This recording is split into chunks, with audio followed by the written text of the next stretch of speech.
नमस्कार, मैं हूं संतोष पांडे। आप देख रहे हैं पांडे जी हर जगह। आज पांडे जी वाराणसी में है और वाराणसी में 20 साल से जिला अधिकारी जो कार्यालय है उसी के पास में मेन गेट पे हम लोग हैं और यहाँ पे एक चमत्कारी आदमी मिले हैं जो कि इनका नाम मुर्दा है। इनसे पूछते हैं कि आखिर में मुर्दा क्यों इनको कहा जाता है, बड़ा फेमस है। आइए इन्हीं से पहले इन्हीं के जबान से पूछते हैं कि आखिर में ऐसा क्यों, क्या दिक्कत है। भैया पांडे जी हर जगह चैनल में आपका स्वागत है। जी सर्वप्रथम आपको प्रणाम साहब। क्षमा चाहेंगे, पांडे नहीं है, राजपूत है। भरी जवानी में मरा ठाकुर। मैं जिंदा हूँ संतोष मूरत सिंह, ग्राम चितौनी, पोस्ट चितौनी, थाना चौबेपुर, जिला बनारस के निवासी हैं और Uttar Pradesh government declares me dead, but मैं जिंदा हूँ। 20 वर्षों से अपने आप को जीवित घोषित करने के लिए तमाम जद्दोजहद कर रहे हैं, लेकिन आज तक सरकार के कानों पे जू नहीं रहेगा। देश विदेश की मीडिया में हमारा आर्टिकल और न्यूज आ गया है। आप हमारे संघर्ष को गूगल पर भी देख सकते हैं, सर्च में ऑन गूगल मैं जिंदा हूँ संतोष मूरत सिंह जी। नहीं तो 20 वर्ष तक आप कहाँ पे थे? अरे यहीं पे आप लोग के बीच में ही है साहब। वही तो कह रहे हैं, आप हमारे संघर्ष को भी गूगल पर देख सकते हैं। ये सन 2000 में हम अपने ग्राम और पोस्ट चितौनी, थाना चौबेपुर, जिला बनारस में थे। सन 2000 में फिल्म स्टार नाना पाटेकर साहब 5 फिल्म की शूटिंग के लिए आए। उनसे मेरी मुलाकात हुई और बोले कि संतोष आपका व्यवहार बढ़िया लगा, क्या आप हमारे साथ मुंबई चलना पसंद करोगे? हमने कहा क्यों नहीं साहब, जब इतने बड़े स्टार ने ऑफ़र किया तो हम भी तैयार हो गए। और चूँकि मेरे माता पिता जी बचपन में गुजर गए थे, हम अकेले थे। हम सन 2000 में नाना पाटेकर साहब के साथ बॉम्बे चले गए। 1988 में हमारे पिताजी आर्मी में थे, रिटायरमेंट के बाद देहांत हो गया था। 1995 में माताजी, ऑल प्रॉपर्टी मेरे नाम से वरासत हो गई थी 88 में। उस समय हम नाबालिग थे और जब नाना साहब के साथ गए तो सन 2000 में गए और 2003 में यहाँ के गांव के लोगों ने जैसे दयाल प्रदार, चेतन सिंह, दुर्गा सिंह, अजय सिंह, नारायण सिंह, चितनारायण सिंह, वह अन्य जाति के लोग, शांति देवी, संजू देवी, ये लोग साजिश के अंतर्गत वाराणसी सदर तहसील राजस्व विभाग में एक हलफनामा लगाते हैं। लापता मिसिंग लाश, मुंबई ट्रेन बम ब्लास्ट में संतोष मूरत सिंह मर चुका है और 13वीं करके हमारे हिस्से की 12.5 एकड़ ज़मीन अपने नाम करा लिए साहब। तब से लेके अब तक हमें साबित कर रहे हैं कि मरे नहीं, हम जिंदा हैं, लेकिन आज तक सरकार के कानों पे जू नहीं रहेगा और ऊपर से हमारे साथ बार बार अत्याचार होता है। अभी कोई भी वीआईपी मूवमेंट होगा, पुलिस आएगी और गिरफ्तार करेगी और जेल में झोंक देगी। आएंगे इंस्पेक्टर साहब आएंगे, एसओ साहब आएंगे, चौकी इंचार्ज साहब आएंगे, कहेंगे आपको सम्मानपूर्वक गिरफ्तार किया जाता है। हाँ, और ले जाके जो है कि ऐसा कोई हिंदुस्तान का जेल नहीं बचा है जहाँ पे हमारी यात्रा नहीं कराए हैं। 105 बार हो चुका है हमारा जेल यात्रा, अभी परसों ही छूट के आए हैं। आज फिर फरमान आ गया है कि आज भी वीआईपी मूवमेंट है। देख सकते हैं यहाँ फोर्स इतनी लगी हुई है। हाँ, और दिखा सकते हैं और घंटा 2 घंटा में कभी भी मुझे यहाँ से उठा सकते हैं लोग और फिर जेल यात्रा करा सकते हैं। तो कह सकते हैं साहब ये भ्रष्टाचार नहीं है। अपनी कमियों को छुपाने के लिए प्रशासन एक मुर्दे को बार बार छुपा देता है। अरे आप अगर इतना ही अगर आपका वो है तो मुझे वहाँ प्रेजेंट कर दो, पेश कर दो, हमको न्याय दिला दो। हम काहे के लिए बार बार 20 सालों से धरना देंगे? वहाँ जब आप गए थे कहाँ कचहरी में, हाँ कह रहे ना कि उनके सामने हम लोग पेशी हुए थे, जिलाधिकारी थे। अरे कितने जिला अधिकारी आए और चले गए साहब, कितने सीएम चले गए, कितने डीएम चले गए, कितने पीएम चले गए, लेकिन कहते हैं ना इन लोगों का शरीर जिंदा है, आत्माएं मर चुकी है। अगर आत्माएं जिंदा होती तो मुझे जिंदा कर देते।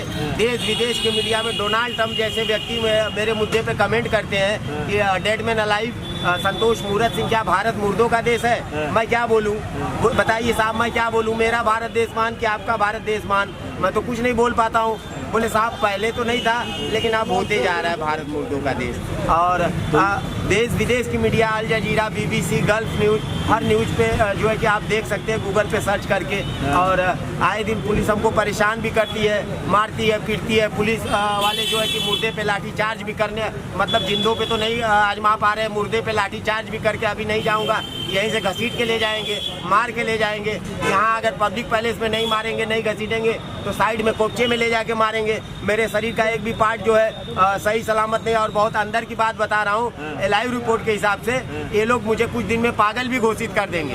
हाँ, क्योंकि अब इनकी किरकिरी हो रही है और हमारी तरह ऐसे हजारों लाखों मुर्दा है, उनके लिए भी लड़ाई लड़ रहे हैं। आरटीआई से खुलासा हुआ है कि सिर्फ यूपी में 50,000 मुर्दे हैं। तो बताइए जब खाली यूपी में 50,000 है तो पूरे इंडिया में कितने होंगे? लाखों लोग। तो उनके लिए भी लड़ाई लड़ रहे हैं। तो अब इनकी किरकिरी हो रही है, तो अब किरकिरी हो रही है तो मुझे मार भी सकते हैं। मरा हुआ तो पहले ही हूँ रिकॉर्ड में, कई साइड में लेके मार दे, मरवा दे। अब जैसे परसों की घटना सुनिए, यहाँ से मुझे गिरफ्तार किए, चौकी पे ले गए, दिन भर बैठाए। इंचार्ज साहब ने कह दिया कि सिपाही को कि जाओ इनको कुछ खिला दो। अगर आप कैदी को पकड़ते हो तो आपका दायित्व ही बनता है ना कि आप खाना खिलाओगे, कि वो कहाँ खाना खाने जाएगा। सिपाही ले गया, वहाँ श्री राम होटल है सामने, वहाँ वो बोल दिया कि इंचार्ज साहब बोले इनको खाना खिला दो, और वो सिपाही बोल के चले गए। और हम खाना खा के भैया जब निकलने लगे तो वहाँ का जो खाना मालिक है और वो लोग लड़के लोग हमारा गड्ढा पकड़ लिए, बोले भाई पैसा। हम कहे या पैसा तो पुलिस देगी। तो हमको कहे पुलिस तुम्हारा कर्जा खाई है, पुलिस काहे को पैसा देगी।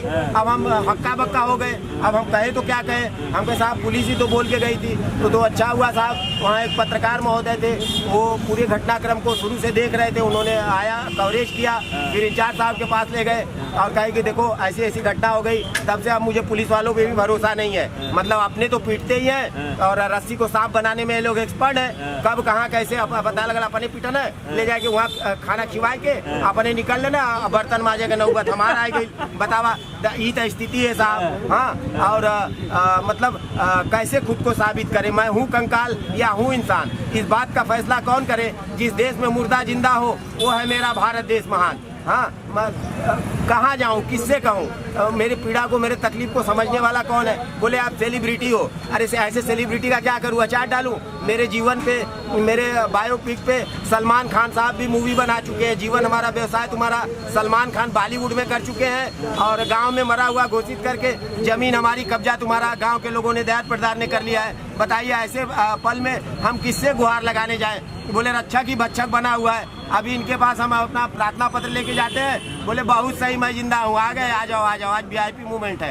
यही है, पता लगल हम अपन दुख तकलीफ लेके गई साहब भाई हम परेशानी है, हम ही बैठा लेना थाने पे 3 दिन 4 दिन 2 दिन 1 दिन पहले उठा ले ना। हाँ, वही जो है एक कंबल में वो धोवल है ना धोवल है, कैसा स्थिति, एक कंबल में 4 आदमी का उड़ा दी है। और अभी आपके कैमरा पे लेडीज है, नहीं तो मैं वो भी बताता, अंदर की घटना भी जो है, अंदर भी कांड होता है। हाँ, शोषण होता है। हाँ, और मतलब कि मैं क्योंकि मैं मेरे पास शब्द नहीं है कि मैं उस शब्दों से उच्चारण करूं, क्योंकि किस तरह का मैं दुख तकलीफ दर्द झेल के मैं जिंदा हूं। लेकिन इनकी आत्माएं मर चुकी है साहब, ये नहीं समझ रहे। आज भी मेरे साथ वही अन्याय हो रहा है जो 20 साल पहले से हो रहा है। और हम फिल्म स्टार नाना पाटेकर साहब के कुक भी है, नाना साहब ने भी बाइट दिया है 93.5 रेड FM RJ रौनक के साथ। तो उस बात से छोड़ के क्यों चले हैं? अरे भैया अगर हम ही अकेले, हम ही अगर वहाँ नौकरी करत तो ही के करी। हाँ, और ये करने के लिए तो मुझे ही आना पड़ेगा ना मैदान में। नाना साहब थोड़ी आएंगे मेरे साथ धरने पे बैठने के लिए। नाना साहब अभिनेता है, नेता नहीं है ना, उनके सिग्नेचर का मान हो जाएगा और मैं जिंदा हो जाऊंगा। वो सिफारिश कर सकते हैं, किसी को बोल सकते, यही हुआ ना। तो बोलते ही है, मीडिया में बोले, हर जगह बोले। और भी काफ़ी बॉलीवुड के लोगों ने मेरे बारे में बाइट दिया है, नसरुद्दीन शाह साहब ने दिया है, काफ़ी लोगों ने दिया है। लेकिन उसके बावजूद भी मतलब एक अभिनेता का बयान भी मुझे जिंदा करने में नाकामयाब हो रहा है साहब। ठीक है, फिर अगले वीडियो में मिलेंगे, तब तक के लिए नमस्कार।